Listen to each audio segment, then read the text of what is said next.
பக்குவப்படு, சாந்தப்படு. காவி எதற்கு? சாந்தத்துக்கு. பக்குவப்படு, மனமே பக்குவப்படு. நீ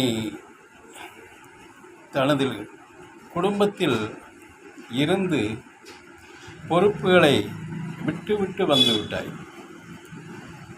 வந்த இடத்துலையும் பக்குவப்படாமல் இப்படி ஆவேசப்பட்டால் நீ எப்போதான் பக்குவப்பட போகிறாய்?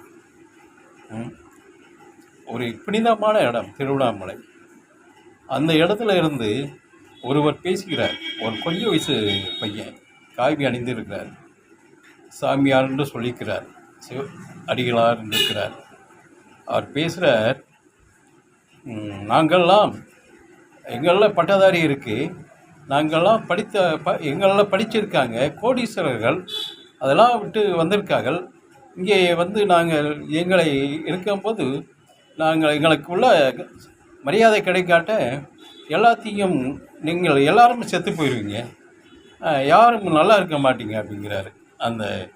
அது கிரிவலத்தில் நடந்து போகிறவங்களாம் பார்க்குறாங்களா, அவ்வளவு ஆவேசம், அவ்வளவு உருட்டு மிரட்டல் பேச்சு. இந்த பேச்சு எதுக்கு? நீ வீட்டில் இருந்துட்டு சண்டை போட்டுட்டு ஒழுங்காக வாழ வேண்டியதானே? அங்கேயும் பக்குவப்படாமல் இங்கேயும் பக்குவப்படாமல் மக்களை, இந்த பக்தர்களை, இந்த புனித நிலைக்கு வரக்கூடிய பக்தர்களையும் மற்ற எல்லாத்தையும் நீ சாபம் பிடிக்கிறாய். போகிறவங்களாம் சாபம் பிடிக்கிறாய். நீ எதில் பக்குவப்படுறாய்?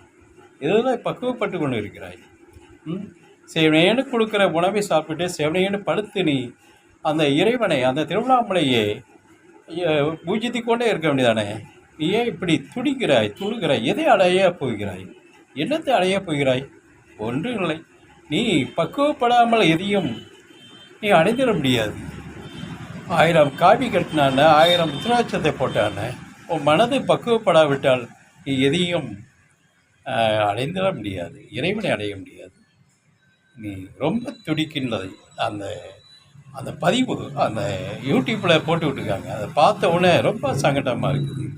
ஏன் இப்படிலாம் நடந்து கொள்கிறார்கள்? ஏன் பக்குவப்படாமல் இப்படி இருக்கிறார்கள்? முன் வழிகாட்டியாக இருக்க வேண்டியவர்கள் இந்த காவிகள்.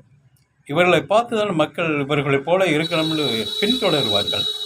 இவர்களே இப்படி சாபமிட்டு அவன் செத்து போவான், இவன் செத்து போவான்னு வாய்க்கு வந்தெல்லாம் பேசிக்கிட்டு புலம்பிட்டு இருக்கும்போது எப்படி இந்த அண்ணாமலை இவர்களை